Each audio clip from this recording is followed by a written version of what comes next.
નમસ્કાર વિદ્યાર્થી મિત્રો, પ્રકરણ 1 આપણે પૂર્ણ કર્યું.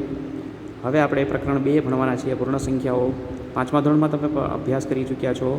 પૂર્ણ સંખ્યાઓ વિશે તમે જાણો છો કે સૌથી નાની પૂર્ણ સંખ્યા 0 છે અને સૌથી નાની પ્રાકૃતિક સંખ્યા 1 છે. પૂર્ણ સંખ્યા અને પ્રાકૃતિક સંખ્યામાં ફક્ત એટલો જ તફાવત છે કે પ્રાકૃતિક સંખ્યામાં શૂન્યનો સમાવેશ થતો નથી, જ્યારે પૂર્ણ સંખ્યામાં શૂન્યનો સમાવેશ થાય છે. આ પ્રકરણને આપણે વિગતવાર ભણીએ. સ્વાધ્યાય 2.1. પહેલો પ્રશ્ન જુઓ. 10,999 પછી તરત આવતી 3 પ્રાકૃતિક સંખ્યાઓ લખો. તો 10,999 પછી તરત આવતી સંખ્યા એટલે એમાં એક ઉમેરીએ એટલે આપણને મળશે 10,999માં 1 ઉમેરીએ એટલે 11,000, એના પછી 11,001 અને 11,002. આ 3 સંખ્યાઓ મળશે. ત્યારબાદ પ્રશ્ન નંબર 2. પ્રશ્ન નંબર 2 છે એ તરત પહેલાંની 3 ક્રમિક સંખ્યાઓ મેળવો. તો અહીં તમે જોઈ શકો છો તરત પહેલાંની 3 ક્રમિક સંખ્યાઓ એટલે 10,001, એના પછી 10,000 એટલે 1 ઓછો કરીએ આપણે. 1 ઓછો કરતા જઈએ એટલે આપણને પહેલાંની સંખ્યા મળશે. તો 10,001 પહેલાં 10,000 અને 10,000 પહેલાં 9,999 અને ત્રીજી સંખ્યા મળશે 9,998. ત્યારબાદ પ્રશ્ન નંબર 3. પ્રશ્ન નંબર 3માં તમને કીધું છે કે નાનામાં નાની પૂર્ણ સંખ્યા કઈ? તો કે નાનામાં નાની પૂર્ણ સંખ્યા છે એ 0 છે. એ 5મા ધોરણમાં પણ આપણે અભ્યાસ કરી ચૂક્યા છીએ. હવે પ્રશ્ન નંબર 4 જોઈ શકીએ. સંખ્યાઓ 32 અને 53 વચ્ચે આવતી પૂર્ણ સંખ્યાઓ જણાવો.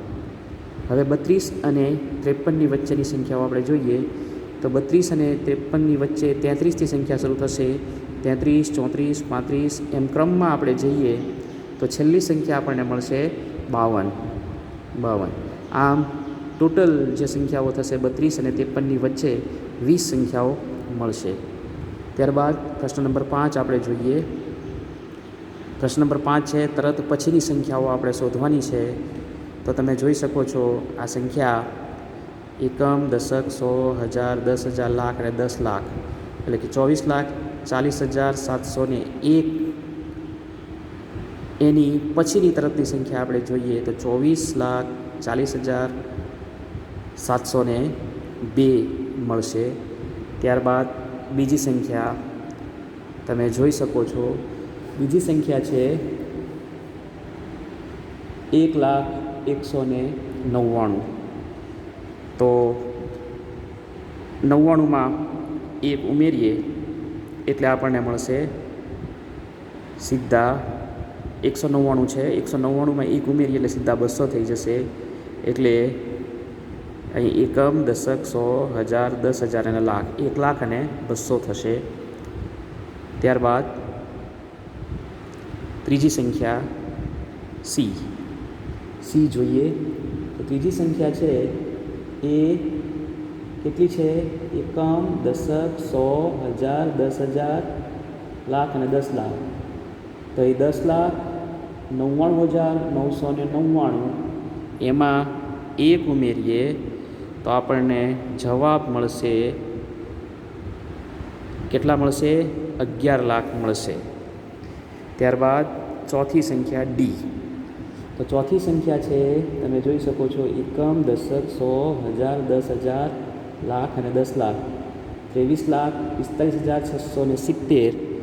તો અહીં જવાબ આવશે 23,45,671. એક સંખ્યા ઉમેરાઈ જશે. તો અહીં ત્યાર પછીનો પ્રશ્ન જે છે એ પ્રશ્ન નંબર 6.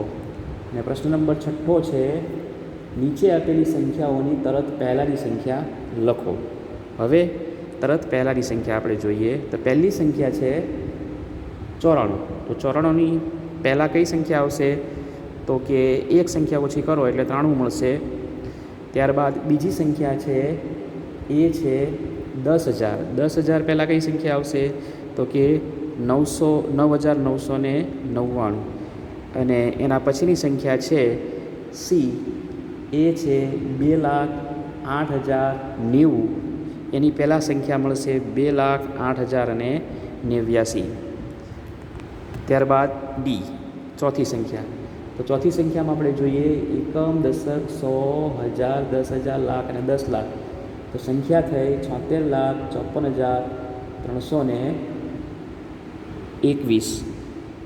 તો 76,54,320 થશે, 1 ઘટી જશે. ત્યારબાદ પ્રશ્ન છે 7મો. હવે નાની સંખ્યા અને મોટી સંખ્યાની નિશાની કરવાની છે, થી મોટું અને થી નાનું. હવે જોઈએ પહેલી સંખ્યા છે 530 અને 503. એમાં મોટી સંખ્યા કઈ? તો કે મોટી સંખ્યા બાજુ આવો ખુલ્લું ભાગ આવશે, એટલે થી મોટાની સંખ્યા, એટલે કે 503 કરતાં 530 મોટા છે, એટલે આ નિશાની આવશે, પહેલી બાજુ મોટાની નિશાની. ત્યારબાદ બી છે એ બીને આપણે જોઈએ. તો બી છે એ બીને આપણે જોઈએ તો 370 અને 307 એમાં મોટી સંખ્યા કઈ છે? તો મોટી સંખ્યા જે છે એ કઈ થશે? 370, એટલે 370 બાજુ અહીંયા મોટાની નિશાની આવશે. ત્યારબાદ સી. તો સી છે એ જોઈએ 98,765 અને 56,789. તો 98,765 મોટી થશે, એટલે મોટી તરફ નિશાની કરશું. ત્યારબાદ ડી છે. ડી આપણે જોઈએ 98,30,415 અને આ છે એકમ, દશક, 100, 1000, 10,000, લાખ, 10 લાખની 1 કરોડ સુધીની સંખ્યા છે, એટલે એ 1 કરોડ સુધીની સંખ્યા મોટી થશે, એટલે આપણે ડી છે એ મોટી સંખ્યા તરફ આ ખુલ્લો ભાગ દર્શાવીશું. ત્યારબાદ પ્રશ્ન નંબર 8 જોઈએ. સાચા ખોટાની નિશાની કરવાની છે. તો પહેલું વાક્ય જે છે એ આપણે જોઈએ. પ્રશ્ન નંબર 8માં પહેલું વાક્ય. તો પહેલાં વાક્યમાં છે કે શૂન્ય એ સૌથી નાની પ્રાકૃતિક સંખ્યા છે. તો આ વિધાન છે એ કેવું છે? તો કે શૂન્ય છે એ સૌથી નાની પૂર્ણ સંખ્યા છે, પ્રાકૃતિક સંખ્યા નહીં, એટલે વિધાન ખોટું થશે. ત્યારબાદ બીજું વિધાન જોઈએ. બીજું વિધાન છે એ બીજા વિધાનમાં આપણે જોઈએ સંખ્યા 400 એ સંખ્યા 399ના પહેલાં આવતી સંખ્યા છે, તો આ પણ ખોટું થશે. બીજું વિધાન છે એ પણ ખોટું થશે. ત્યારબાદ ત્રીજું વિધાન જોઈએ. 600 અને 600 એ સંખ્યા 599ના પછી આવતી સંખ્યા છે, તો આ સી છે એ આપણે શૂન્ય સૌથી નાની પૂર્ણ સંખ્યા છે, તો શૂન્ય સૌથી નાની પૂર્ણ સંખ્યા છે એ સાચું છે. ત્યારબાદ ડી 600 એ સંખ્યા 599ની પછી આવતી સંખ્યા છે, એ પણ ડી છે એ પણ સાચું છે. ત્યારબાદ ઈ દરેક પ્રાકૃતિક સંખ્યા એ પૂર્ણ સંખ્યા છે, એ સાચું છે, કેમ કે દરેક પ્રાકૃતિક સંખ્યા છે એ પૂર્ણ સંખ્યા છે જ. ઈ સાચું છે. ત્યારબાદ લઈએ એફ. દરેક પૂર્ણ સંખ્યા પ્રાકૃતિક સંખ્યા છે, આ ખોટું છે, કારણ કે પૂર્ણ સંખ્યા 0 એ પ્રાકૃતિક સંખ્યા નથી. ત્યારબાદ ઝી. 2 અંકોની પૂર્ણ સંખ્યાની પહેલાં આવતી સંખ્યા 1 અંકની ન હોઈ શકે, આ વિધાન ખોટું છે. 1 અંકની પણ હોઈ શકે છે. ત્યારબાદ આપણે એચ જોઈએ. તો એચ છે ખાલી એક એ સૌથી નાની પૂર્ણ સંખ્યા છે, ખોટું છે, કેમ કે શૂન્ય એ સૌથી નાની પૂર્ણ સંખ્યા છે. ત્યારબાદ આઈ જોઈએ. પ્રાકૃતિક સંખ્યા 1ની પહેલાં આવતી કોઈ સંખ્યા નથી, આ ખરું છે.